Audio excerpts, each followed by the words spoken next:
Durante uma ditadura, quais foram os mecanismos de repressão que o Estado brasileiro usou contra os trabalhadores das fábricas, e no nosso caso, metalúrgicos?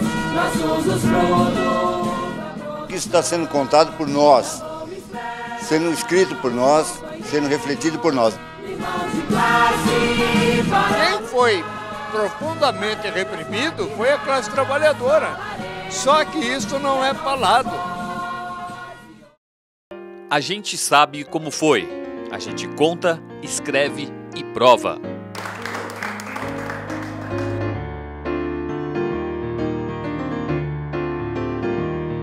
A pesquisa é de como os trabalhadores foram reprimidos nas empresas, a partir, sobretudo, das empresas, no tempo da ditadura militar.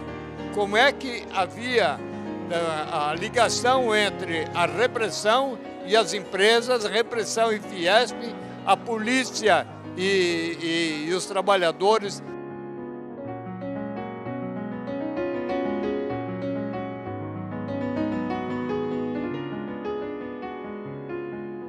Este projeto ouviu os metalúrgicos de todas as regiões da cidade de São Paulo sobre como a ditadura atuou dentro das fábricas. Os relatos denunciam como foi a repressão contra os trabalhadores das fábricas na ditadura civil-militar. O que eu conheci lá é de a tropa de choque. A repressão foi pesada mesmo na Urasa. Um monte de gente foi preso e sobrou para mim fazer uma assembleia lá. Isso que aconteceu? Me derrubaram a base do porrete de cima do carro de som. Mais ou menos umas 17 horas, a gente saía, umas 18 horas do trabalho, umas 17 horas mais ou menos, ele chegou e falou, olha, a polícia está aí para pegar você. Eu falei, vai me prender eu trabalhando? Aí ele falou, você está convidado a sair. Eu falei, eu não vou sair, eu sou da comissão e não vou, o patrão te mandou embora e você tem que sair agora da fábrica. Eu falei, eu não vou sair. Aí eles vieram seguranças da empresa, né? E aí vieram com uma escolta de polícia militar, né? Aí eu falei, eu não vou sair, resisti. Aí eu estava com o meu instrumento de trabalho na mão, eu resisti, eu falei, eu não vou sair daqui. Aí eles me pegaram, cada um me pegaram de um lado, e esse chefe oportunista, né, pegou por trás meu cabelo e eu caí. Aí foi sendo arrastada, né, e com o martelo na mão. Os recursos humanos, nesta época, nós nos reuníamos através de uma entidade chamada APSA, que era a Associação dos Administradores de Pessoal de Santo Amaro, e lá se partilhava os conhecimentos, as informações da área de recursos humanos, e também vinha informações, na época da ditadura, sobre lista de pessoas que a gente teria que ter cuidado para contratar, porque eram pessoas ditas ativistas, pessoas que iriam articular dentro das fábricas. Região Sul. Mesmo que assinou o laudo do Vladimir Herzog, era médico da CIPA, da Cobrasma, em 1978. Ele assinava os laudos do operário que morria esmagado na linha da Cobrasma. Na época, o camburão era aquelas perua veraneio. De uma tacada só para levar 86 pessoas, foram vários. Então chegou assim, aquela avenida ali, que é a Avenida Interlagos, foi literalmente fechada por camburões, não passava nada.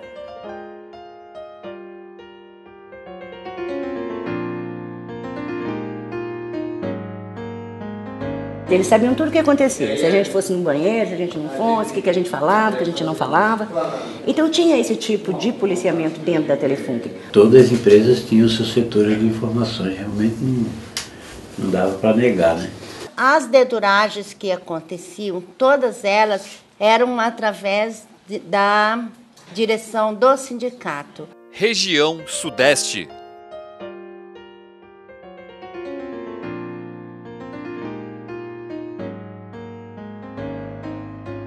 Na época, você não podia estar denunciando nada.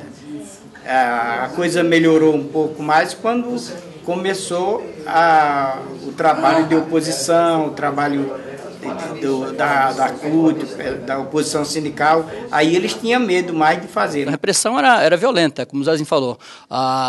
O segurança dali perto, a maioria é tudo cara que veio do Exército, que serviu o Exército e que foi trazido lá pelo Lauro Portugal, é tudo de homem de confiança dele. Inclusive o Costa, por exemplo, é um deles, tá? E ele bater em funcionário lá dentro, quebrar o braço de funcionário, para eles era normal isso aí. Até acho que fazia isso para poder dar exemplo para o resto da rapaziada, que era para a moçada não reagir, não fazer nada que não fosse do agrado deles. Então era mais ou menos essa linha aí a coisa. Teve uma época, para a gente sair, eles faziam um corredor polonês, tinha que sair todo mundo naquele corredorzinho. E se eles cismassem que você está trazendo algum pedaço de ferro, um pedaço de cobre, eles paravam e te revistavam. Era a polícia, não era os guardas. O tenente botava a polícia, não era o guarda da fábrica. Quem revistava a gente era o próprio policial. A liberdade, para mim, é um nome que mata na fábrica. Em 3 anos, como todo mundo sabe, 12 trabalhadores morreram de acidente de trabalho. Mas quando estava lá, quantas vezes escutamos, morreu mais um trabalhador, mais um trabalhador. Se a gente pudesse fazer uma pesquisa, um levantamento, quantos trabalhadores morreram durante 50 anos, olha, a gente ia ficar muito impressionado.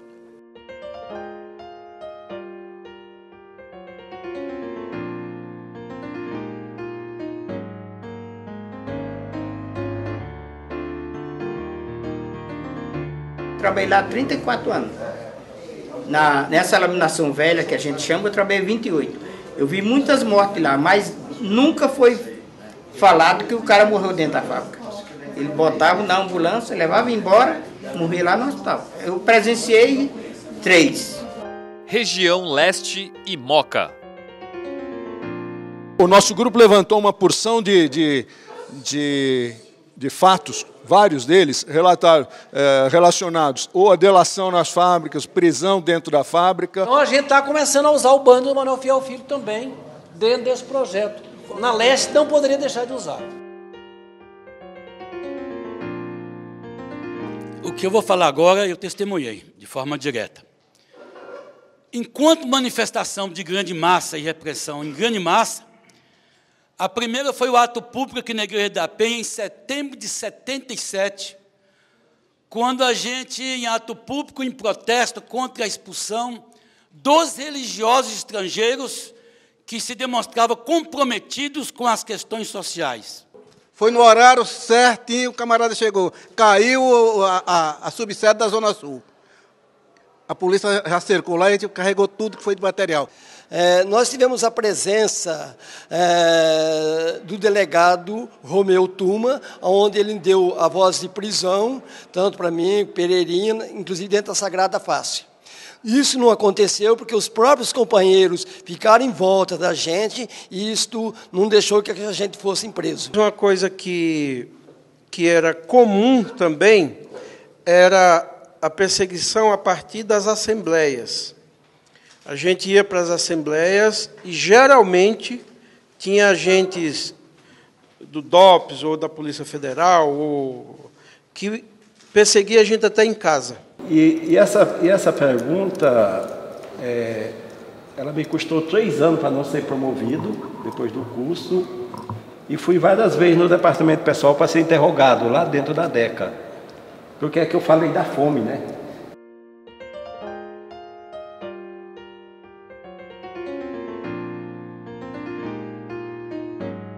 Acho que a Assembleia trouxe uma riqueza de dados muito grande e sobre várias formas da repressão sobre a classe trabalhadora. Né? Eu acho que foi uma das mais ricas que surgiram até agora pela variedade e pela segurança com que os dados foram colocados. Região Oeste e Norte. Os próprios trabalhadores fazendo a sua luta e escrevendo a sua luta. E também esse momento, que é esse reencontro, porque cada um seguiu um caminho. O Departamento Pessoal, a área de recursos humanos, também tinha esse papel de fazer um crivo e ver quem eram os trabalhadores militantes que tinham alguma atuação para fechar o cerco. Você conhece algum trabalhador que foi aliciado para espionar? Tem um nome? Em qual fábrica foi? Nós estávamos os 3 lá. Como é que nós vamos fazer com esse panfleto? Como é que nós vamos distribuir? E a polícia na porta da fábrica lá, com os cangurão abertos, com a porta aberta, e dizia, quem não entrar na fábrica, entra aqui. Quem não entra na fábrica, entra aqui. Aí vejo uma metralhadora subindo pela escada em caracol. Só a metralhadora assim. Ai. A metralhadora sozinha, porque o cara estava subindo com a metralhadora assim. Aí eu escutei, Serginho, eles estão aí. Eu olhei, sabe quem era o Serginho? Era o Sérgio Fleury Paranhos, que estaria preso pelo jornal. Eu estava feliz da vida que estava preso, cacete, rapaz.